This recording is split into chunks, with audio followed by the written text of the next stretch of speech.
Good evening, everyone. Welcome to the regular council meeting, Tuesday, September 23rd. Please, we'll start off with the Lord's Prayer. Anybody wishes to join me can. Our Father, who art in heaven, hallowed be thy name. Thy kingdom come, thy will be done, on earth as it is in heaven. Give us this day our daily bread, and forgive us our trespasses, as we forgive those who trespass against us. And lead us not into temptation, but deliver us from evil. For thine is the kingdom, the power, and the glory, forever and ever. Amen. Thank you. Dean, call to order, please. Mover and a seconder, please. Jennifer and Alan. Moved by Councillor Gauthier, second by Councillor Wren, that the regular council meeting of September 23rd, 2025 be called to order at 5:30. All in favor? Carried. Roll call, Dean, please. Mayor Bennett. Present. Reeve Watt. Present. Councillor Gauthier. Present. Councillor Hewitt. Councillor Ugly. Present. Councillor King. Present. Councillor Wren. Present. All members present except for Councillor Hewitt. Okay. Wendy's sick tonight. Yes, that's correct. Confirmation agenda. Keith and Betty. Moved by Reeve Watt, second by Councillor King, that the agenda of the regular council meeting of September 23rd, 2025 be approved as presented. All in favor? Carried. Motion for June 17th. Alan and Brian. Moved by Councillor Wren, second by Councillor Ugly, that the minutes of the regular council meeting held June 17, 2025, and the special council meeting of August 20th, 2025 be approved as presented. All in favor? Carried. Motion for September 9th. Meeting minutes. Keith and Jennifer. Moved by Reeve Watt, second by Councillor Gauthier, that the minutes of the council and committee meeting held September 9th, 2025 be accepted by council, and that the resolutions from that committee become resolutions of council. All in favor? Carried. Delegations, we have Shady Nook. Come on up.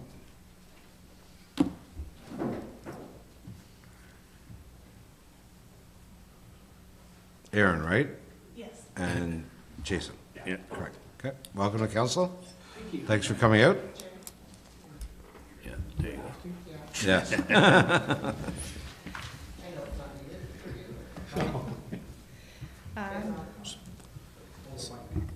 What about it? It's on, yeah.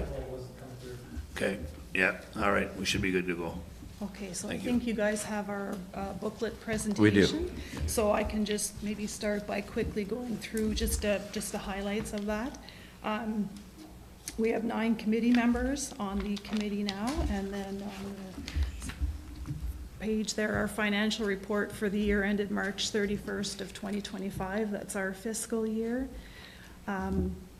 Our hall rentals are down slightly, our bar sales down slightly. We've been finding now for this past year, the nature of our rentals has changed. We don't have exactly so many of the bars with the stag and does and the weddings. We do still have those, but a lot of baby showers, birthday parties, vendor and craft shows, company meetings, things like that. So that's changing a bit, our bar sales down. Our soccer registrations are up slightly from last year. They're doing really well for us. Our hockey down slightly. Our grant is the same there, and our bingo revenue also is very, very good.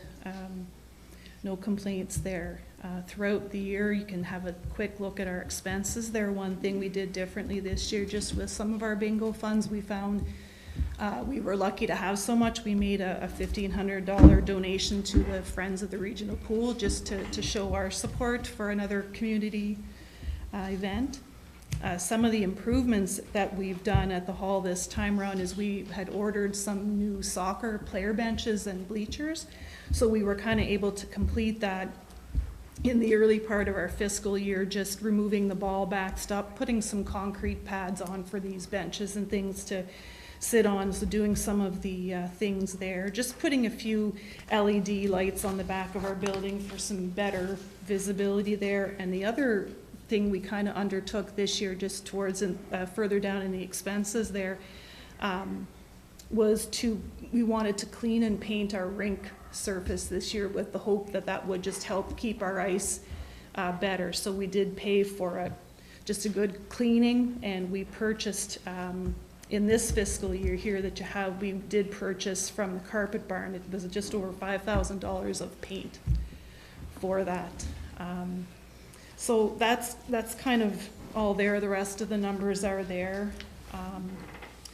I can just go to the next part where we have a couple of slides down further yet. Then I guess we have a recap of our soccer program.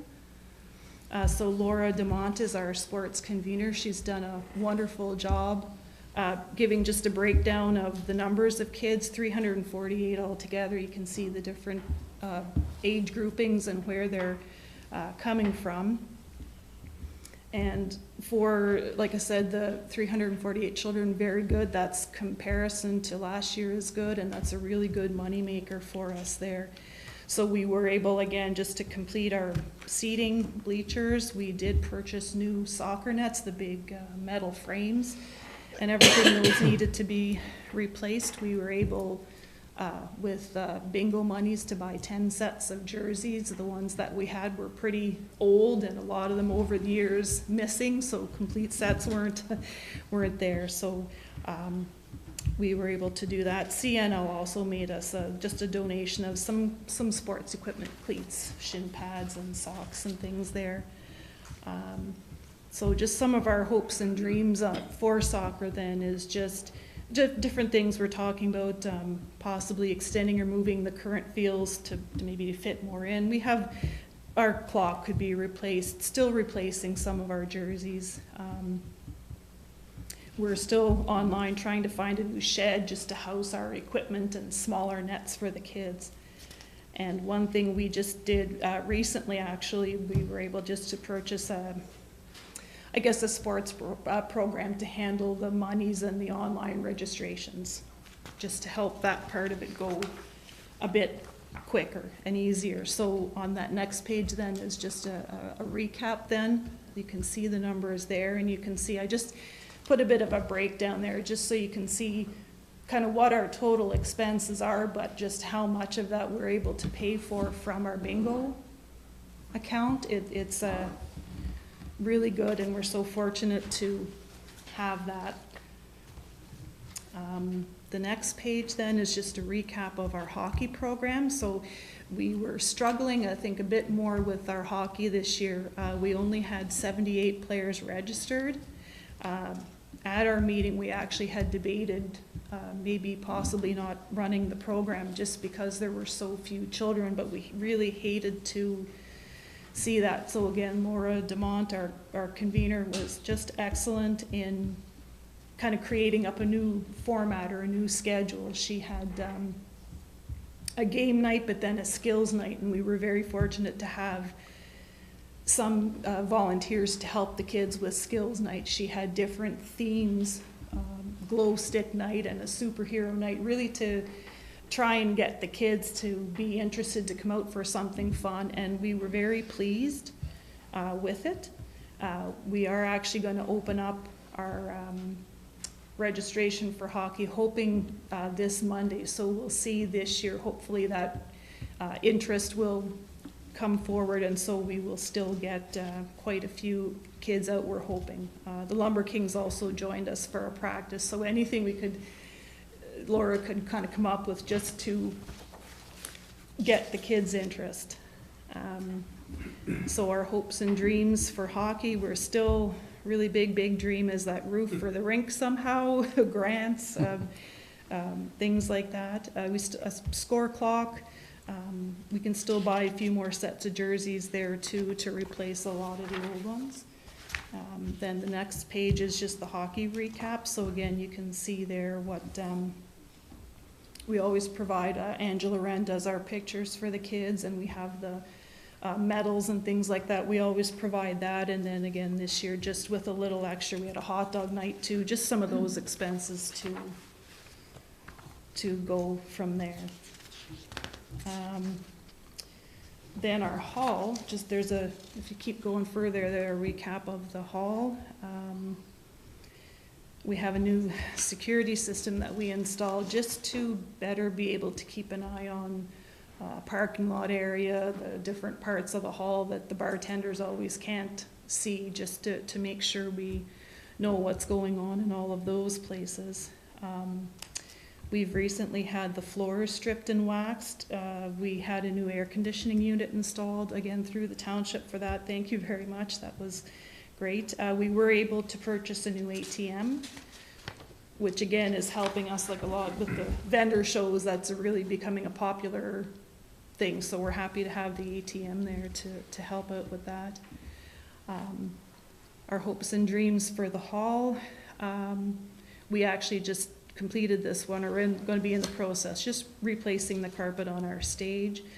Something that's coming up is our beer fridge is getting to be on its last. And we're still just trying to find and just keep a better list of bartenders. It's tricky to get them these days.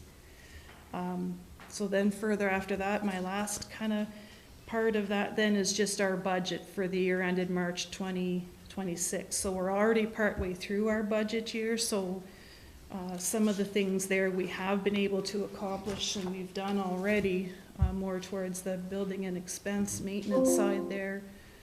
We did purchase a new ATM. We did the floor waxing. We did paint the entire hall. We were able to do that there at a cost. We budgeted around 10,000. I think it came in at something close to that. And then we did finally get the rink painted. We budgeted 11,800 for that, and that was pretty much the quote there. So that's all for my part. I don't know if there's any questions for me, but Jason, I think, has just a few things to say there.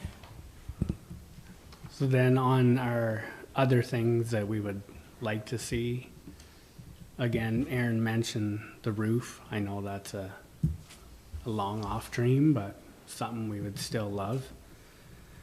I think it would provide our hockey with more solid ice time and less worrying how sunny it is and the ice melts. Our playground, we're looking to either extend it, like put some more, because we have a lot of kids at soccer.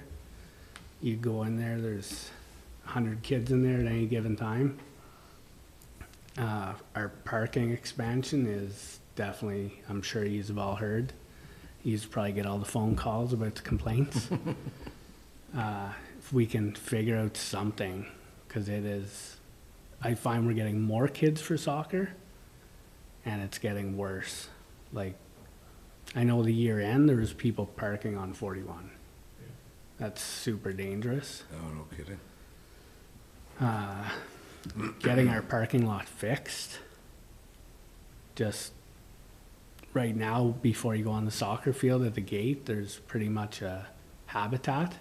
Frogs, tadpoles, lilies. Just needs to be repaired or some better drainage. Zamboni is our biggest one. Not really, we can afford it, but we need help on finding one. So that's where I was hoping, lovely Mark Beam here, he knows. Yeah, if we can get that, like we kind of want that before hockey season starts, because our Zamboni is on its last leg. And you don't want to sink 10, 15,000 into it for, if you can buy one for 20. So we do have money set aside for that we could. And then like Aaron said, new scoreboards. We're gonna take the big one down. It's never really worked. LED lights would be amazing. I know it's been spoken of a few times. Seeing if we can get some grants or how we can get that. And then one other thing I was thinking about was moving our sea can that's beside our Zamboni room over.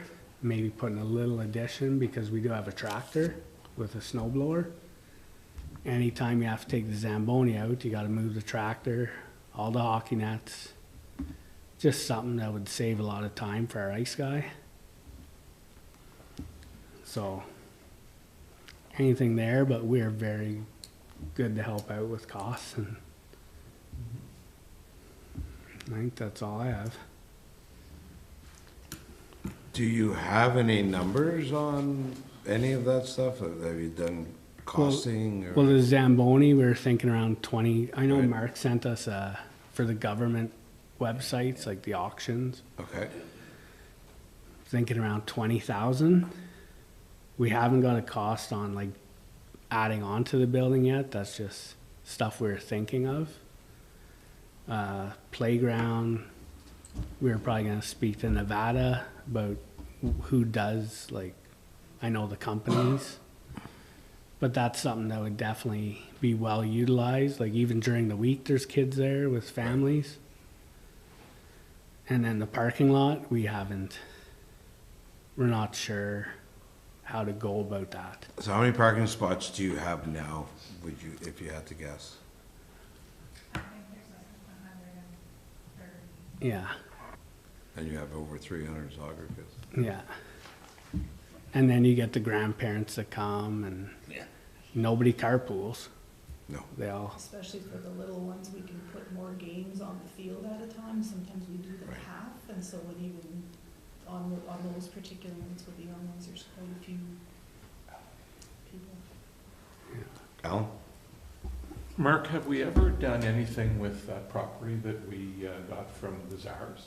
Because I know it was cleared, but then it was all starting to grow up again, but the long-range plan was that was to be for parking or making the more soccer fields or whatever. And I know the last time we asked, it was starting to grow up and we were looking at, have we ever done anything with that? Yeah, so from the Roy Street construction project, it was, we did have it regrubbed and we did fill it. So we basically brought it all up to the grade of the rest of the property. So it's that far. It's just, I guess, decision for working with the group for the property and kind of what they feel for where parking should be. If it's, I think they mentioned about maybe expanding the soccer fields, but maybe it's relocating or using that, but it is up to grade. So if it was So is it gravel topsoil, down there? it's kind of like more sandier material, but I mean, they're able to drive like trucks and equipment and that on it, so But it could be used for some temporary parking until it's decided what's done with it. And then I guess my second question for you again is that drainage you're talking about, I think this is about the 5th or 6th time we've talked about it, we've gone in there, we've done work and the whole bit. Is there a fix for the drainage in there? Yeah, so I think we need to get some kind of sub-drain or some kind of drain that basically takes it out from the parking lot, kind of through the playground, community garden, and out to that area that's filled. So that's something that I think if they are looking at changing it, then I think maybe we'll have to do it at that time to figure something out for it. So I know the soil conditions aren't the best, and there's kind of a bit of a trough that's in there, and it's always remained soft. I know we tried, I think after the first couple of years, to fix it, and it's just sort of come back again. So I think Anyway, you could put a dry well in there and then pump it? yeah, or I'm still thinking maybe a catch basin with something that maybe takes the water out past that garden over to the edge of the property and drains it out there. Probably would be the best fix. But if that property out to the side for temporary parking at least anyway, like, yeah, we just have to, because we did our soccer fields, yeah, so now they're kind of set, right, because we poured concrete, Yeah. put all the new bleachers Yeah. on, yeah. so. But could you get around there to get in there to They would park? have to go between the building and the rink. That's kind of the only access in yeah. there now. Right, okay. But if it's possible, It's Yeah. possible it'll leave something and Yeah, maybe no, it for needs, sure. needs a little bit more gravel or something on top of it Yeah, then, you know, at least temporary yeah. until we get it, like some type of a Yeah, permanent because fix then we, for it. on the edge of it, we would have to put something, because it Right. does. Yeah. As funny as it would be to. Yeah. just to get people off 41 especially. Yeah, Oh, yeah, Well, even off of the road there where the residents are, they've been actually not bad the last little while, but it was wild there for a while. But it does create a hazard in there that if there was a fire and a fire Oh, truck yeah. tried to get through there, like either at the facility or at one of the houses, it'd be almost impossible to get a fire truck through there. right? and because people can't read signs, like park on one side of the street, Oh, yeah, yeah. that's, So those signs are still there, but they're just not being adhered to. some people park on them. Mark, go ahead. Like we had pictures. Yeah, so I know the parking on Richards and Crescent is a challenge. I know there's a certain section where we've put up no parking signs probably 3 or 4 times, and the residents just keep removing them. Makes it tough when you're concerned about parking, but then you remove the signs, and it happens. Probably jumping the gun a little bit with capital projects, but Richardson Crescent is on our list for works in 2026. Something I've always thought about is potentially widening the one side where the parking occurs to maybe make kind of a single lane of parking there. It's painted off or something, but that's something maybe we can look at. It's fairly wide, fairly flat through there, so there's a possibility that we could add some designated on-street parking. And I know when we put our no parking signs back up, unfortunately, but we're going to be putting them in concrete, so at least the post can stay, and it'll help a little bit. And then I think that's going to have to be discussion with the residents that we're trying to make things better, but you need to help yourself by leaving the signs in place and stop taking them out. But the signs, the signs aren't the issue. I was there one time taking my grandson, and somebody was pulling up right beside the sign. I said, "You're not allowed to park on that side." Yeah. Oh, they don't care. They don't care. So unless we're gonna enforce it and have bylaw in there, and as soon as some people, it would be too bad that has to happen, but as soon as a few people have to pay a fine, then the word gets around, and then it changes the behavior for a short period of time, and then you have to go back and do it again. But because I know I was talking to Mike Czar, because I know their farmers' fields right behind us. Yeah. But I think there's like a catch, like a swell that the water goes down behind the. Because we were thinking, too bad we couldn't purchase and kind of park behind the rink and extend it. Yeah. So that would be a big project too. So. Yeah, for sure. Brian?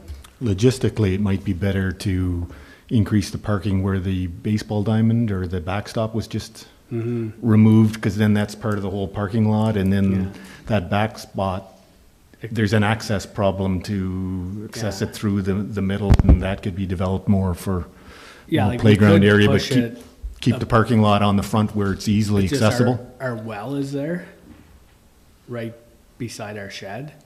Okay. So we get a little section, but now with our little kids, we actually utilize that. That's another field. So we have our 2 big fields. And But we I'm have just saying the field could be moved over to the back, which would be Yeah, we'd have to. easier access for the cars, and people can Yeah. walk back there. It's 100%. Like, we're open to anything at this point.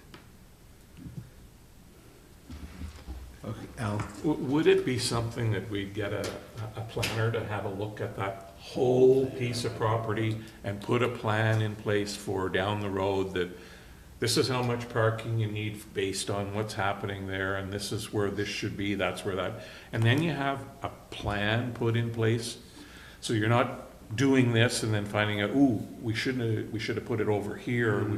If you had a plan for the whole piece of property, as in 10 years, what's gonna be where.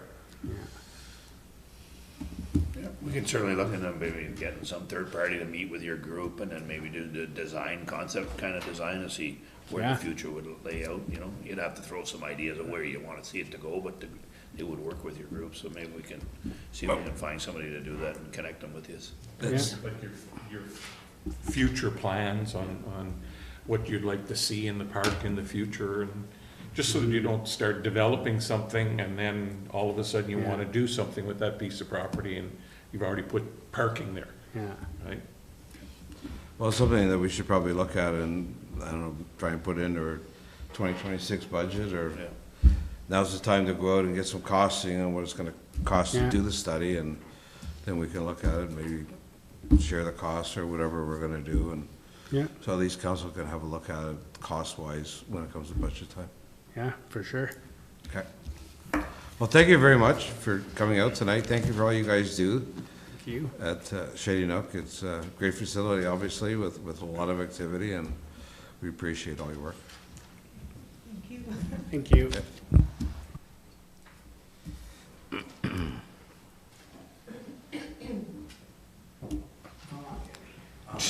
Your turn, Tim. State your name and your job, please.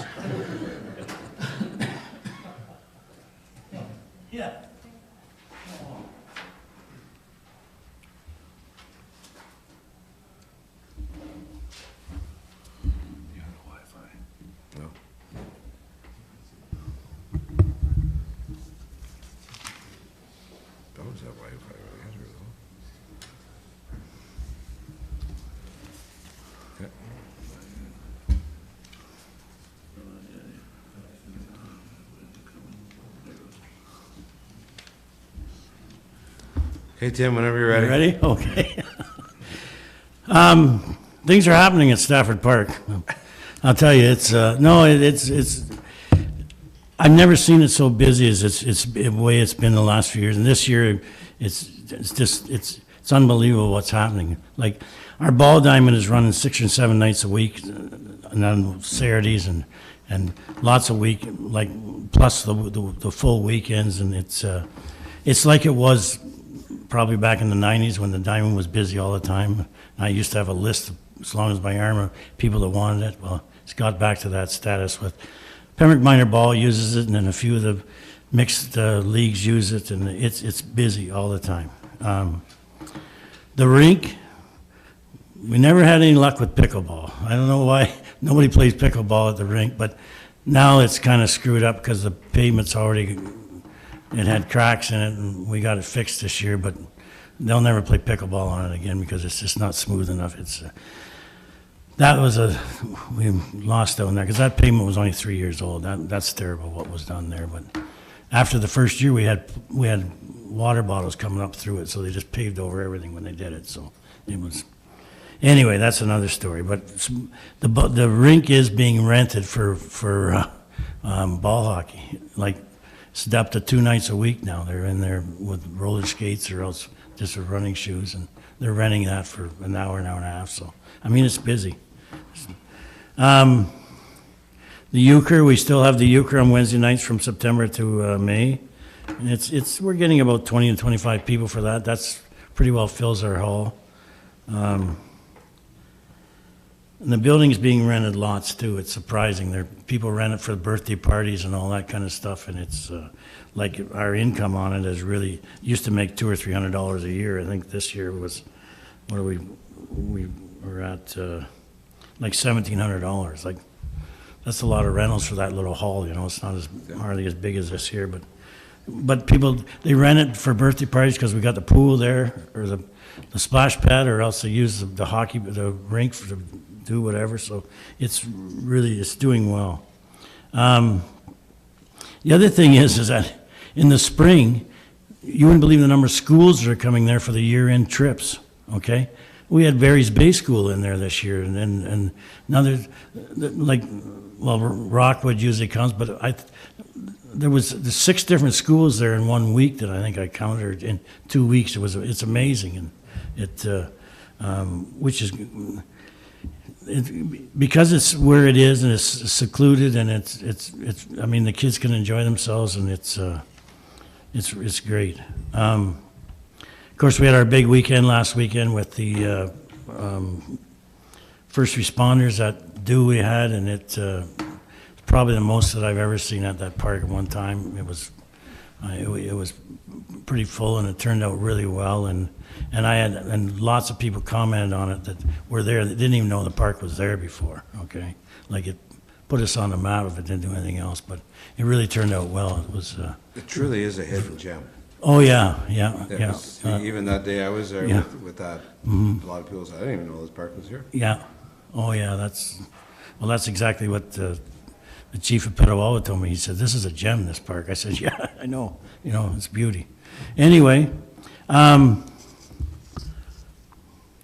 only thing that we got to upgrade is our bleachers. We're gonna have to put new boards on our bleachers next year. On some of them, we did some of them this year, so we got to do that. The warning track and the ball diamond has got to be completed. I thought it was going to be completed this year, but it didn't.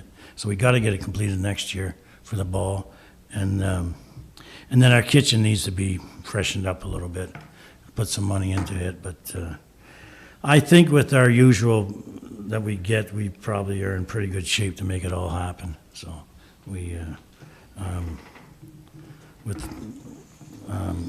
Tim, if you're ever short day, we can always take some money out of the fire budget. That's why I'm taking it easy now. But other than that, it's like I say, it's good. I mean, we got about 14 members. Our biggest problem is, obviously, with success creates more work.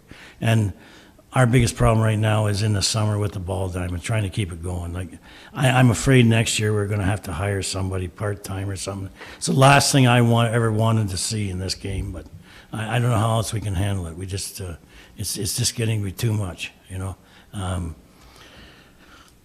There's like 2 or 3 of us that tried to keep it going, but when it's that busy, it's just too much to do, you know? So, anyway, we'll look at that in the spring, see, maybe we'll get lucky, and, because I put an ad on Facebook for some volunteer help to help with the diamond last year, and you know how many people called me? I'm still waiting for the first one, so. Is there any way that we could somehow incorporate our summer students for a job like that? Just looking after the. I don't know if there's enough, like, I mean, we'd have to get, you need coordination, I don't know, we could look at something like that, but I don't know what other parks need, we'd have to reach out and see who needs what, and, you know, yeah, it's hard to tell. The one thing that did happen, Steve, I gotta think, is we had the one young lad, he did a lot of it for us during the day. Like, you know, like, we got either I dragged it or he got the pickup truck from the fire hall, dragged it with that, and then we even put the lines down and stuff, so he did help a lot. He helped a lot, because we'd have never managed it without that, so. And he was there, I don't know, an hour, but maybe, it takes about an hour to drag it and line it properly and do whatever, so. That was very helpful. But, so, I mean, maybe we can swing that again next year. Excuse me, that might be able to make it work, because I know one of the firemen, he was doing it on the weekends for us a little bit when he could. So, you know, you get a few. So, anyway, that's our biggest problem, is trying to keeping the diamond maintained in the summertime. That's about it. That's about all I got to. Alan has a question for you. Mm-hmm. Is there an opportunity, maybe this is for Nevada or maybe Chris, that collectively the recreation associations apply to the federal government for the student program, summer student program?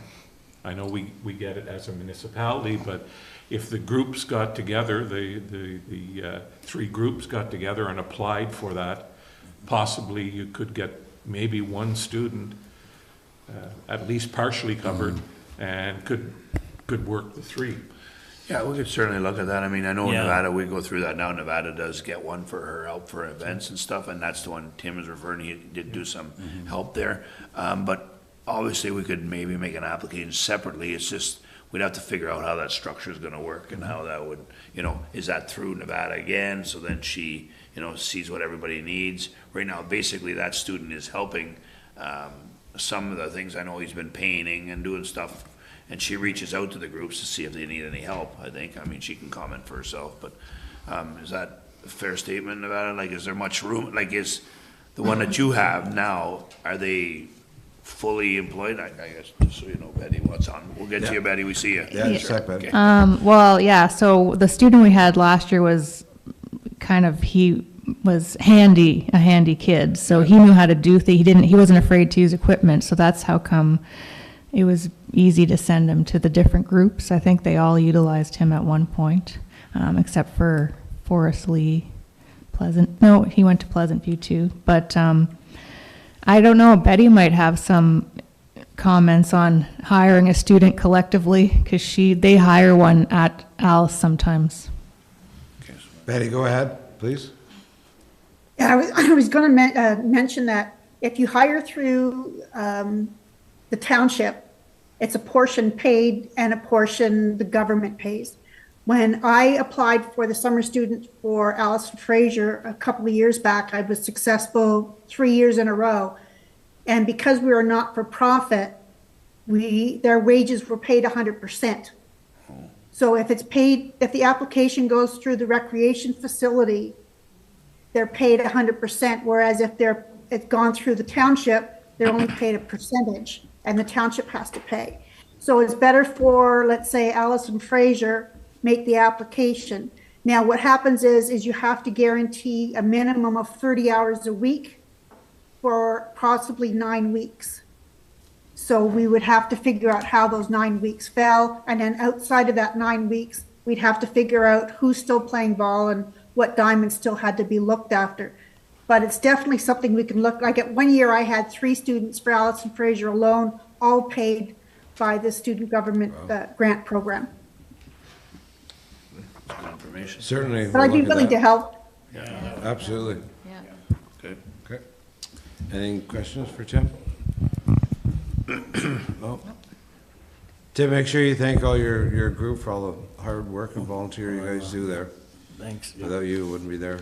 Oh, well, I don't know, there was a lot, we had lots of help, like, it was That's good. really good, like, from, even like from Petawawa and all over, and then, so it turned out well. And your, comment on your event, it was so well run. So many people commented on it, how organized it was, and it was a great day. It really was. Well, that's good, thanks very much. Okay. Yeah. Okay. Mr. Beam, you're up next.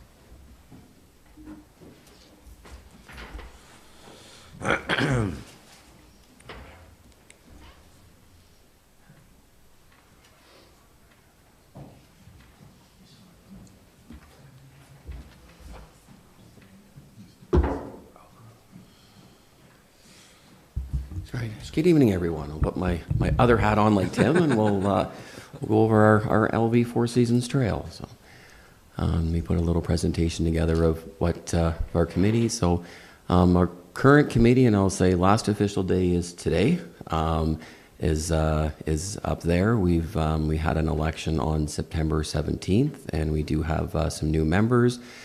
So we have Eric Zatto. I'm staying on as president. Eric Zatto is going to be our secretary-treasurer. My wife Tracy is going to stay on as fundraising and publicity. Klaus Trost, many of you may know, in his retirement, has come on as our building and property chairperson.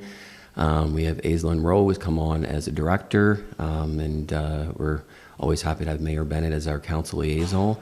We do have some empty spots for some directors, and there's still a few people that have expressed interest in joining. So I think we'll be we're a group of 9 if we have all the positions filled. So we're hopeful that we'll get at least a few more and fill up our executive. And we do have support from different seasonal events and special events from numerous volunteers and a lot of organizations and groups from throughout the area that help us as well.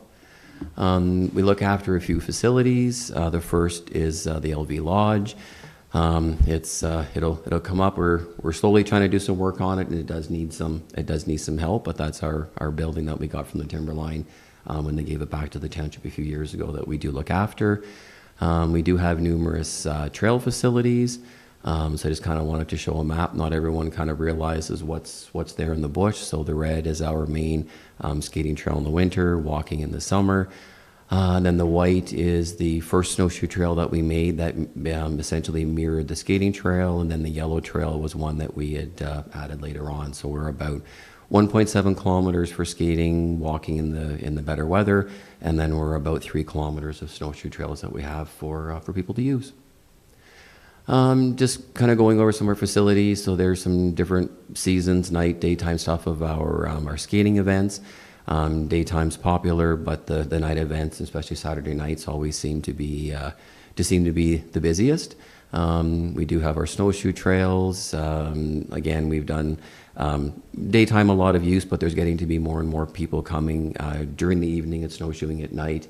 We don't have lights on the trail, so headlamps recommended, but there are a lot of people who are snowshoeing in evenings as well, which is nice to see that people are out. We're also working on our disc golf course, so we've been at this for a while. It's turned out to be a lot bigger of a project than what we originally thought, to try to get it laid out and areas cleared and such, and we're getting really close. This is one of the baskets kind of near the head of the trail that we do have up. So the equipment is here, and we're the bases are in, and most of the area is cleared now. So by the spring of next year, we'll have our disc golf 9-hole disc golf course up and running, and kind of a neat feature to have. There's not many in the area, and we think it'll kind of draw some people out, and it's kind of one of those multi-generational things where it's basically throwing a frisbee at the target and throwing the disc, and it's something we think should hopefully catch on. So we do lots of special events, and this is our next one coming up is our Halloween at the trail. There's just some pictures from last year. Again, we're our 2 Fridays and Saturdays towards the end of October. And that's always a big event. Last year, we saw about 8,000 people through the gate in the 4 nights, and that was like our highest attendance we've had in the few years that we put it on. So hoping to build on that again for this year. We do different themed events in the winter. This past winter, we were lucky enough to we do Jersey night. We had the Lumber Kings come and join us, so they came in a couple of shifts and they served hot chocolate and hung out with us, and kind of got a kick out of it. Something that they're on the ice a lot, but not sort of in that environment, so they kind of thought it was neat to be out there. We do Family Day scavenger hunt, and then we do some kind of themed hot chocolate days, and sometimes have sponsorships for that as well. We do also get a lot of support from the community, and I think I always kind of push that we do this by donation thing, and the public is good to donate, but we also get a lot of community partners that I think if we were charging at the gate, we probably wouldn't have that same donation or support that we get. So I put a few here. So Huckabones, that's the tractor that will be going on our 3rd winter that they've given to us.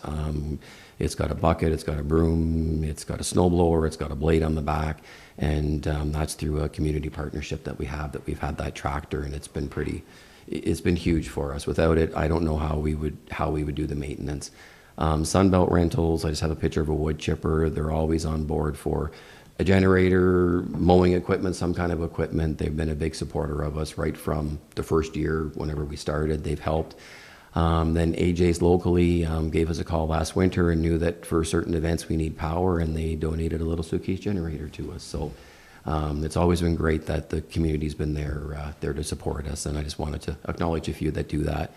From the community support and fundraising, a few years ago, we were able to cost share with Allison Fraser to buy an ice resurfacer. So we do run it over the trail a few times a week, and it has helped to make it smoother. Then we can do some lighter floods on some of the hills, which makes it easier for us. And Allison Fraser has it at the rink for them. So it's been a great dual purpose machine for both of us, and been a huge asset. And I know that when we started using it a couple of years ago, you're sort of there at the trail and you hear people talking about how, I don't know what's different, but the ice is better, right? Not realizing that we have that. So it's been a huge tool for us to have it. So in 2025, we had a few projects we did. We hired a company to clear and brush all of our snowshoe trails. So they were overgrown, they were very narrow, so we had a company come in and they basically cleared a 5 or 6 foot wide path where all the snowshoe trails are, so people can potentially snowshoe side by side, and it'll also let us get the tractor in so we can get to deadfall trees, easier to clean stuff up and to help out. So that was kind of nice to have done this year. We're continuing our development of our 9-hole disc golf course. We did amend our constitution. We installed some security cameras and pole banners, and then the front entrance accessibility upgrades to the township. Everything's on order, and the contractor should be starting the next couple of weeks, so that'll be done by the end of the fall, so we'll have that done as well. We just throwed some pictures in, so that is kind of an idea of what the trails look like now. So once you're covered over with snow, it'll clean things up, but it's really nice to have a wider trail through there, and it's a lot more visible. Just one of the baskets for our disc golf course. The security cameras, it was something that honestly we didn't want to do, but it became a bit of a necessity, and since they've been installed, they have fixed some problems we were having, and just some of the later night activities and things that were going on, it's really put a stop to it. So as much as something I really didn't want to or think would ever happen, it has been beneficial to us over there. So, and there's just a screenshot of what it looks like overlooking the parking lot. When the lighting went on the trail, there were spots for banners, so we ordered some banners, and they're every 100 meters. So it's kind of like, we used to have little medallion signs on the trees, so all throughout the bushes you're skating along, you'll see the banners, and it kind of has the distance as you skate along, so that's there. For 2026, a few projects that were looking at was to put flooring in the main hall, so to get away from the concrete floor. I know it's been painted and it's flaking off and it's tough to deal with, so maybe some like vinyl plank flooring or something to finish that up, and then maybe looking at some new tables and chairs as well. I know we've tried to fix the paint and drywall and some of those things, but I think it's hurting the rentals a little bit. It's still a little bit run down, and I think just having a proper floor and some matching tables and chairs will go a long way to helping out for the rentals of the building. We will finalize a disc golf course. We want to look at putting soffit and fascia on the building to get away from the chipboard and window screen that's there now. Something that I know we've kind of been looking at for a grant through the township is for the replacement of the washrooms. We've also looked at the ductwork in the building, and kind of, I guess it runs in the attic, and there's some challenges with it, and potentially replacing the ductwork. And then again, to help with the fair weather month hall rentals, possibly an air conditioner. The furnace is newer. It's only a few years old, so possibly an air conditioner to kind of help with the rentals too. It's when people want to rent a hall in July and you say there's no AC, they kind of look elsewhere. So it's tough to, as much as we're trying to make it better, there's some things that are impacting the rentals, and it would be nice to do with that. So just kind of the project. So this is what our soffit and fascia is. It's chipboard window screen with a bunch of holes chewed through it by rodents. The ductwork runs through the attic, and it's flexible insulated bats, and so it's difficult to clean, and it has holes in it. So you'll see that sometimes we get dirt and stuff and blows in from the attic, and it needs to be run with proper metal ducting and insulated, because unfortunately the way it's set up, it has to run in the attic. So there is a bit of a project, but it's at a point where it's been sort of patched and it can't be fixed anymore, and it needs to be done properly. So one of our projects that we've talked about are the washrooms. The washrooms are an addition that was put on the building.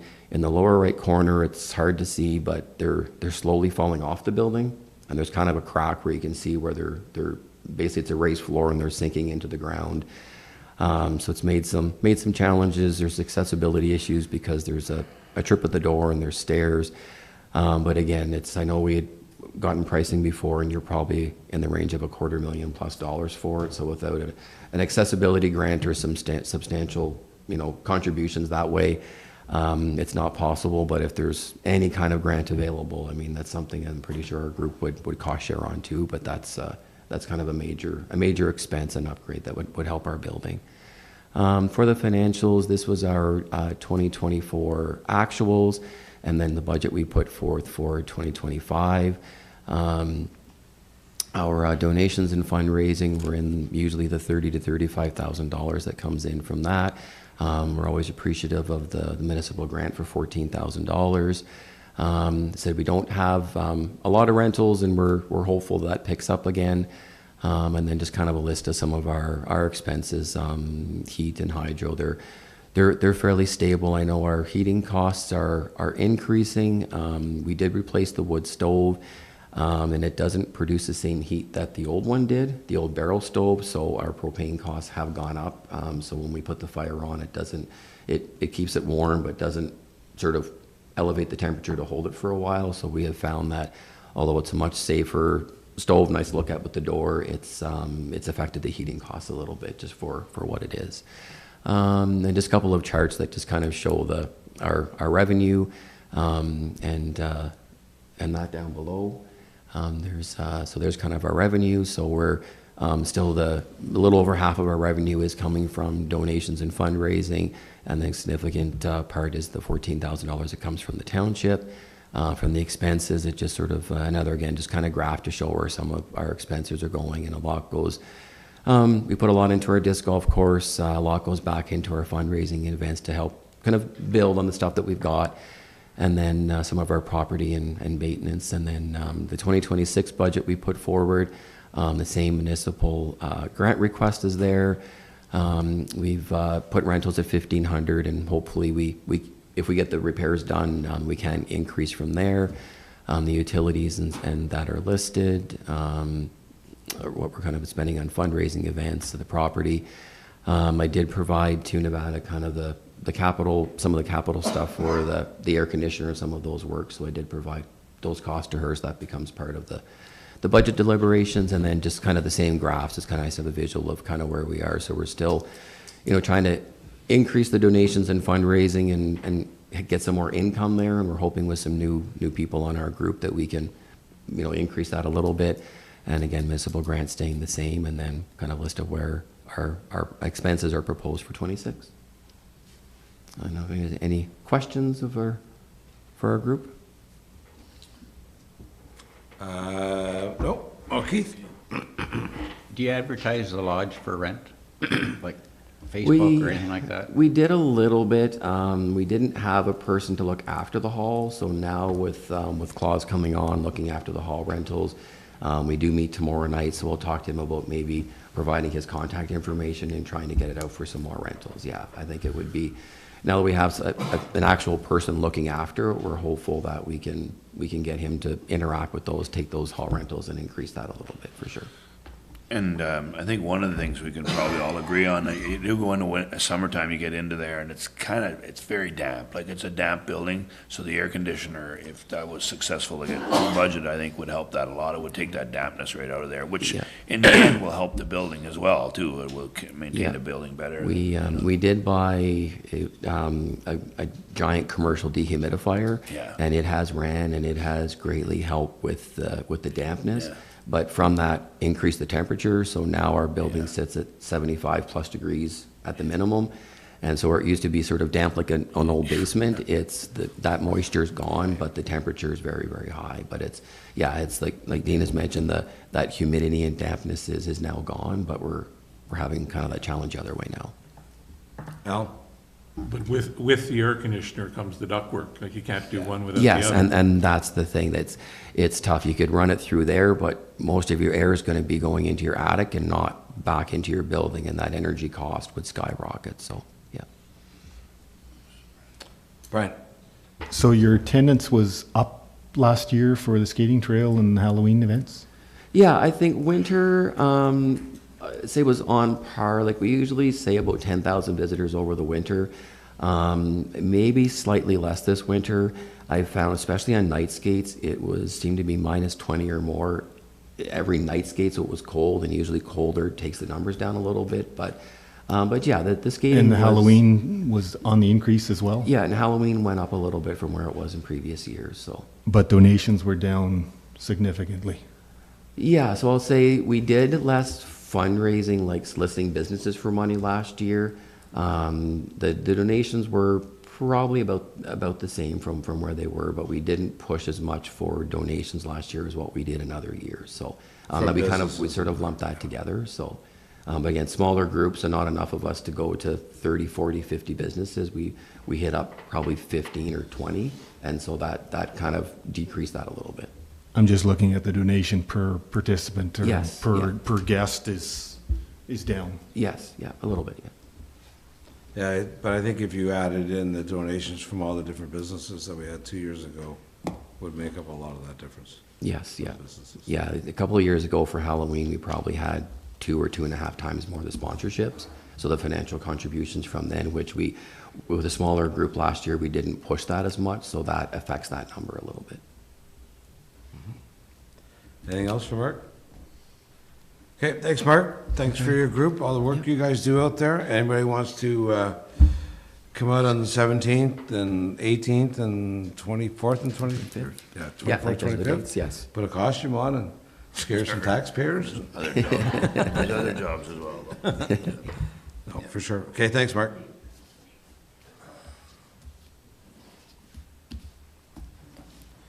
Okay, so, municipal report, sales report. No, unfortunately, I didn't get one this time. No, that's fine. Treasury report is there. Any questions? Is the pool information under that? I didn't, Yeah. yeah. Maybe Annie, if you wouldn't mind speaking to that?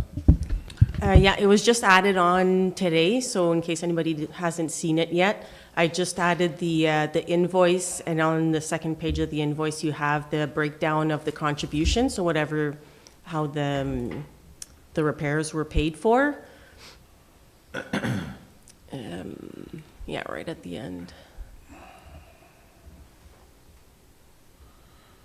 So I don't know if I want to, okay, so maybe we can just recap, or for the sake of Annie, she wasn't here either, so maybe I'll just kind of, basically the total project cost of the Kinsman Pool repair, based on the city tender and the rest of the works was 1.266 million.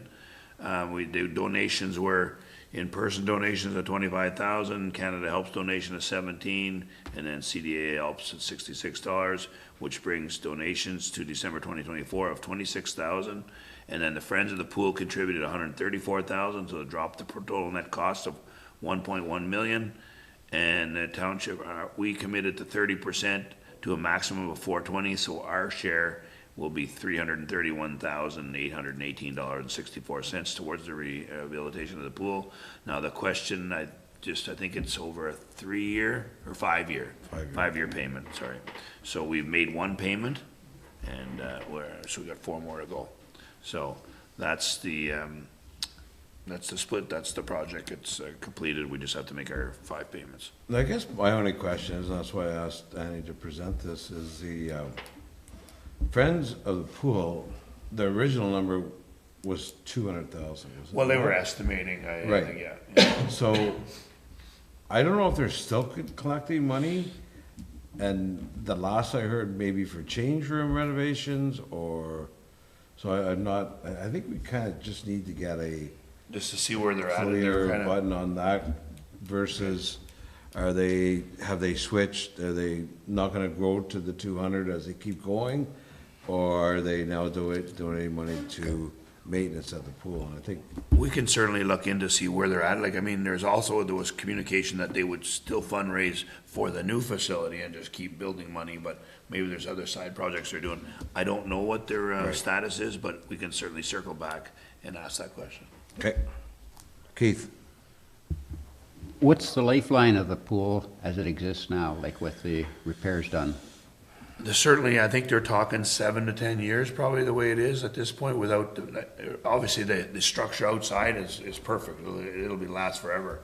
Oh, well, I shouldn't say forever, that's probably a wrong statement, but it'll last for a long time. But the basin, like the actual basin and the equipment, they're speculating 7 to 10 years that they probably have without major, something could go down tomorrow, of course, but at this point, they're estimating 7 years. Al? So just for Annie, and I ask this question all the time, and I know in your report, you're showing us that the tax is owing 1 year, 2+ years in arrears. Any major concerns on collecting any of that? Not that I know of. I mean, there's been reminders and everything sent and a lot of payments coming in, so. Yeah. No, it's the same, I ask the same question every single year, so.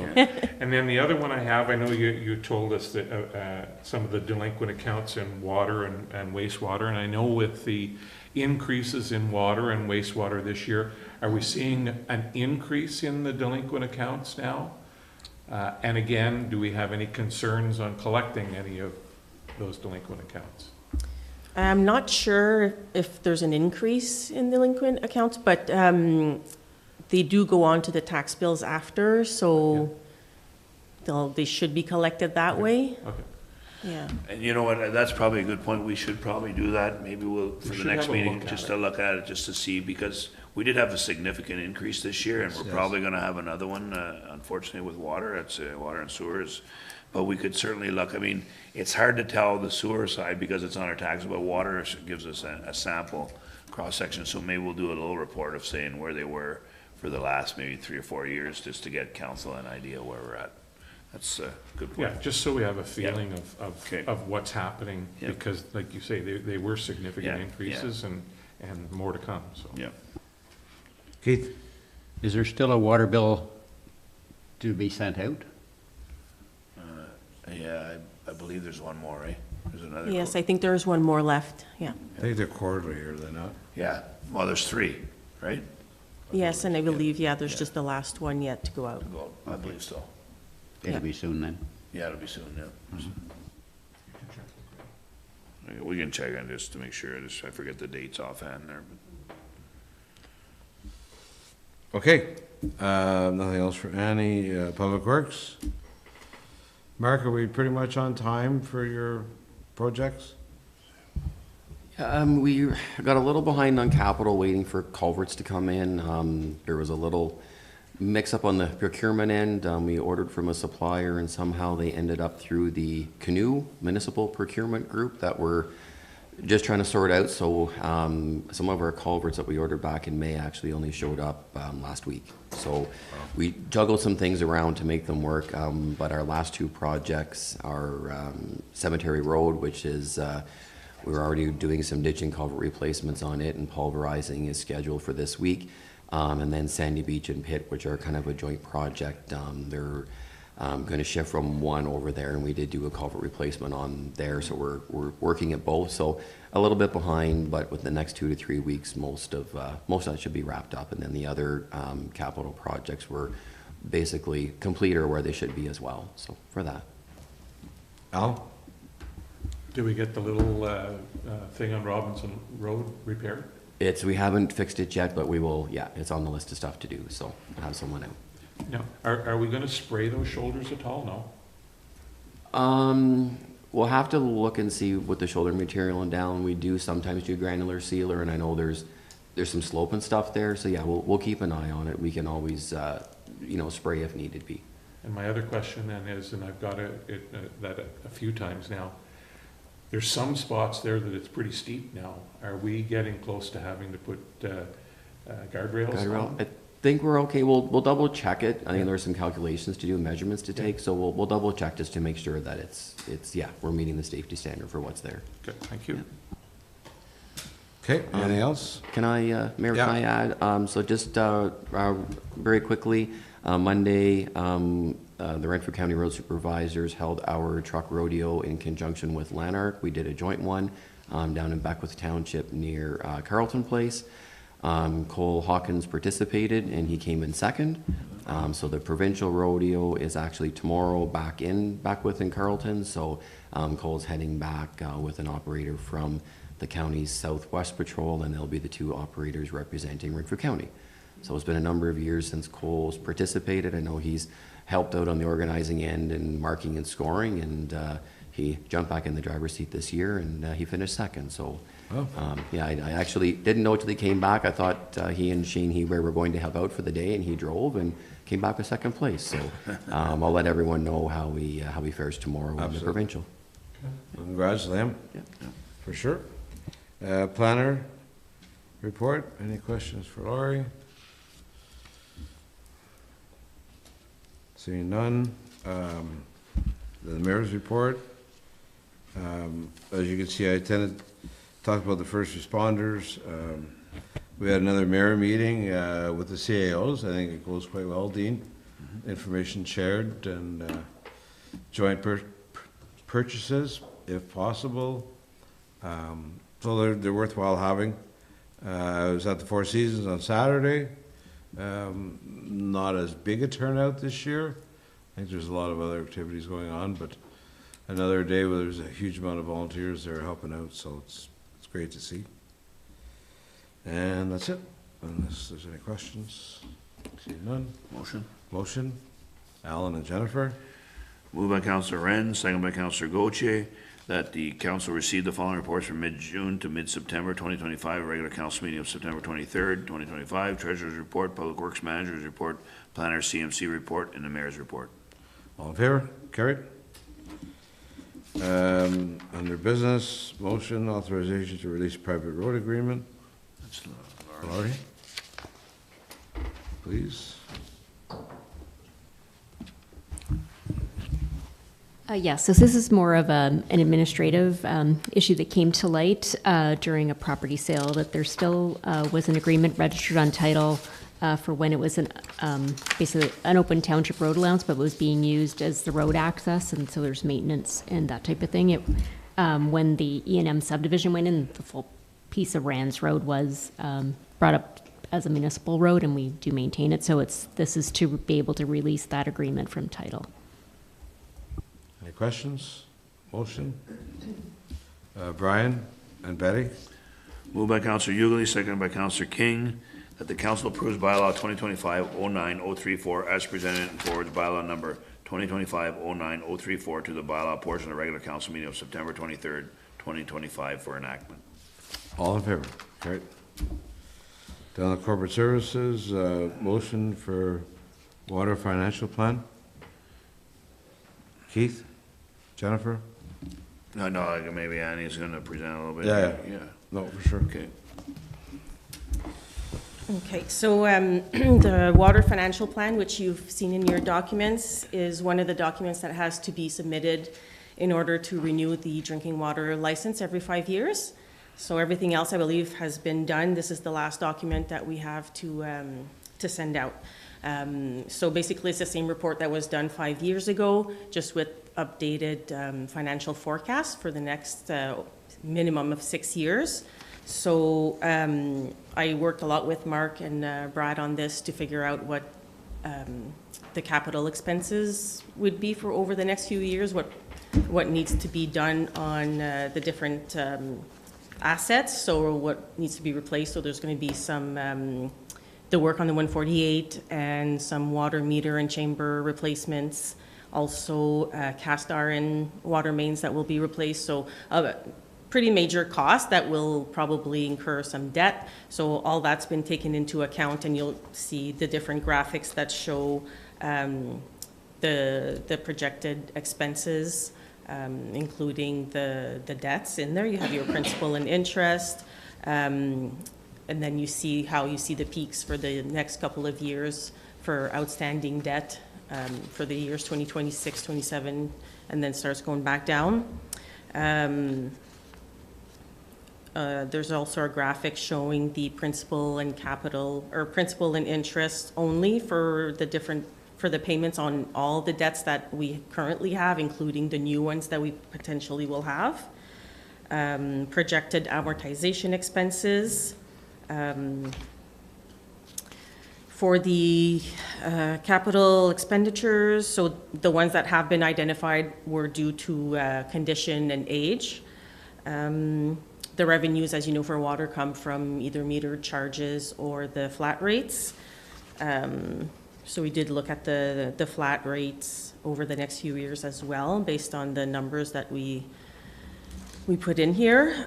So basically, the conclusion in the report is that the township's drinking water system is financially sustainable.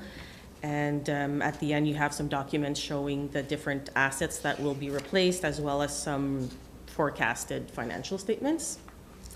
So that's pretty much the report.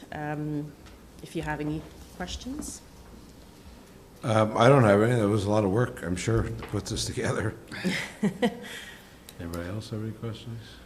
I just want to comment, I do want to congratulate Annie and Mark and Brad. They put a lot of time, because initially when we were doing this, we were going to go to third party, and it was going to be, we got some pricing of $18,000. So if they saved us, in-house, it was well done to get it done.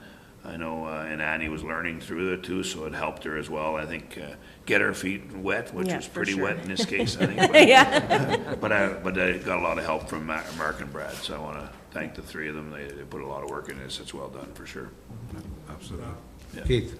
Is there a projection as to the individual homeowner or business, No, at this point, Estimated no, costs? it's not really made to do that. Like, it's made to kind of do, like, the plan to see what's out there, so then we can incorporate when we're doing the rates.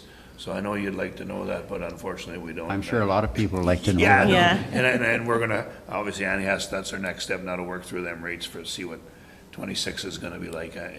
And it's, unfortunately, we're in a situation where we know we have a city cost, plus we have our own costs, so it's, we're trying to sustain it, and that's where this is gonna help us be able to look and know what we need to do in the future. And I know, this is best case scenario, and council will have decisions. You don't have to go down this path, but it's there in front of you to show what needs to be done. So it'll come forward. It's not, the rates aren't going down, and I can assure you of that, but hopefully we can get them to somewhere they're reasonable. Sorry? The grant certainly helped.